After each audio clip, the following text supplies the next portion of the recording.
Nah, makanya kemarin saya mengatakan bahwa kalau KPK memberikan rekomendasi kepada Kemendikbud, harusnya Kemendikbud sadar. Karena apa, kami ini Dewan, kami sudah bilang setiap rapat. Baik, terima kasih pimpinan dan Pak Menteri dan jajaran yang saya hormati. Pertama-tama kita semua mengetahui bahwa ada kekurangan anggaran ya 15 triliun. Tetapi kalau menurut saya mari kita koreksi diri. Kenapa ini terjadi? Jujur sama diri kita sendiri. Anggaran yang sudah diberikan begitu banyak tahun 2024 apakah sudah digunakan dengan baik atau tidak? Jangan kalau dikurangin kita sedih, tapi waktu dikasih banyak kita tidak menggunakannya dengan baik. Kenapa saya mengatakan tidak melakukannya dengan baik? Karena sampai hari ini Pak Menteri berulang kali saya katakan bahwa masih banyak persoalan terhadap realisasi anggaran dan penyerapan anggaran APBN itu ke daerah, baik transfer daerah, itu banyak persoalan. Mau masalah guru, sampai sekarang guru P3K yang sudah lolos P3K sampai sekarang belum dikasih SK. Provinsi NTT belum, mereka belum terima SK. Kedua, guru-guru daerah terpencil masih banyak yang belum terima juga tunjangannya.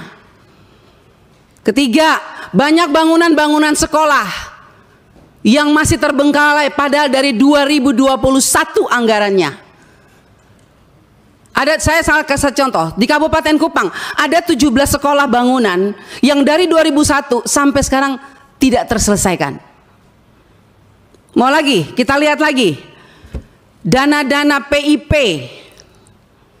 Nah, makanya kemarin saya mengatakan bahwa kalau KPK memberikan rekomendasi kepada Kemendikbud, harusnya Kemendikbud sadar. Karena apa, kami ini Dewan, kami sudah bilang setiap rapat. Banyak persoalan. Lakukan pengawasan, laporkan kepada kami. Tapi kami tidak pernah didengar. Ya kan? Akhirnya sekarang KPK memberikan rekomendasi, baru seakan-akan Kemendikbud kayak kebakaran jenggot.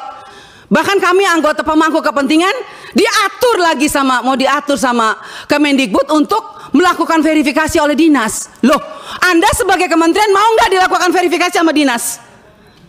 Jangan suruh dinas, jangan suruh apa yang kita usulkan harus dilakukan verifikasi oleh dinas. Kita ini lembaga tinggi negara, wakil rakyat.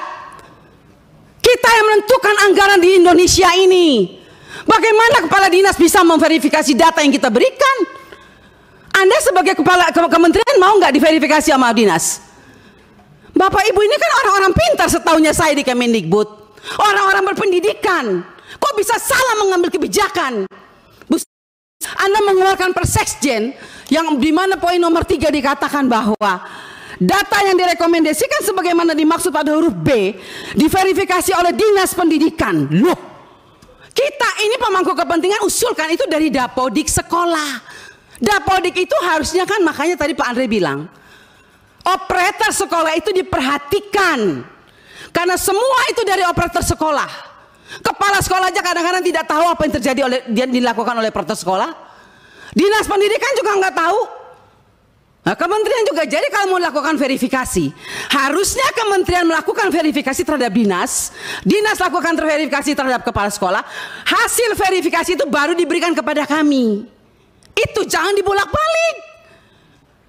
Bahkan saya minta Bapak Ibu pimpinan, kita biarkan rekomendasi kepada KPK, periksa apa yang ada di Kemendikbud.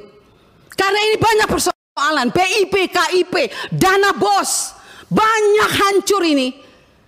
Tolong Ibu, saya minta Pak Pimpinan, kita berikan rekomendasi kepada KPK, periksa dari 2021, 2022, 2023.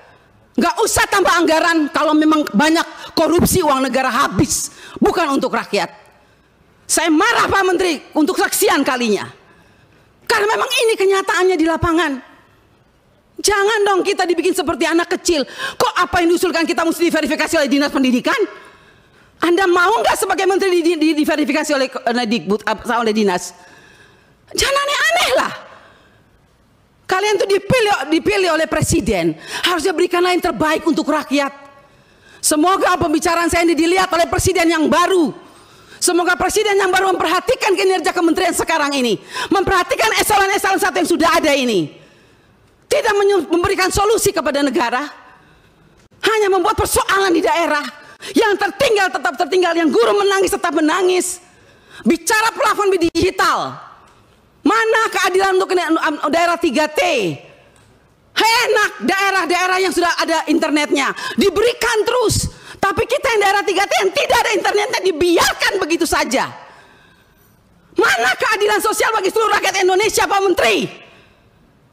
Saya sangat kecewa.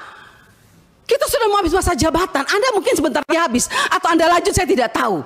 Tapi saya puji Tuhan, Tuhan dan rakyat masih memilih saya kembali. Dan sampai ini, apapun yang terjadi, kita yang terpilih kembali, kita akan tetap memperjuangkan keadilan dan kebenaran untuk kemajuan anak negeri kita. Bukan untuk kita anggota dewan, bukan. Jadi jangan aneh-aneh punya pikiran negatif terhadap wakil rakyat. Semua data-data yang kita pilih itu adanya di dapodik sekolah. Perhatikan dong operator sekolah, perhatikan kepala sekolah, perhatikan dinas.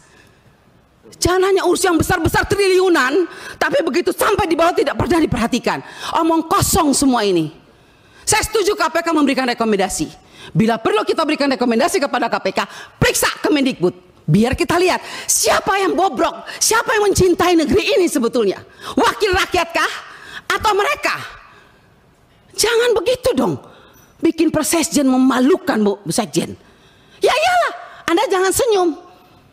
Anda membuat persesjen, tidak pikir, masa kita diverifikasi oleh dinas? Mending kalau kepala dinasnya bersih. Kalau kepala dinasnya justru yang mencuri uang PIP, bagaimana Ibu? Saya mau tanya sekarang, jawab. Apa Anda pikir semua kepala dinas bersih? Oh tidak.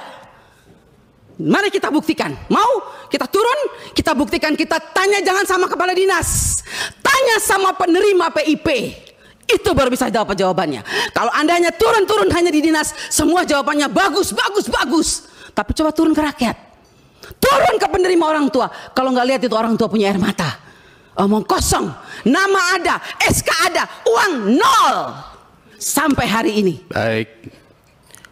Jadi kalau kita mau bicara soal anggaran, Pak, jangan ditambah. Tuhan juga tidak ingin semua uang negara ini hilang. Saya yakin dan percaya sampai ini anggaran turun, karena Tuhan itu lihat air mata orang miskin. Jadi kalau anggaran turun jangan marah. Mungkin inilah kehendak Tuhan supaya kita koreksi diri, stop dan bertobat. Kalau mau lihat bangsa ini baik dan lebih maju. Terima kasih pimpinan.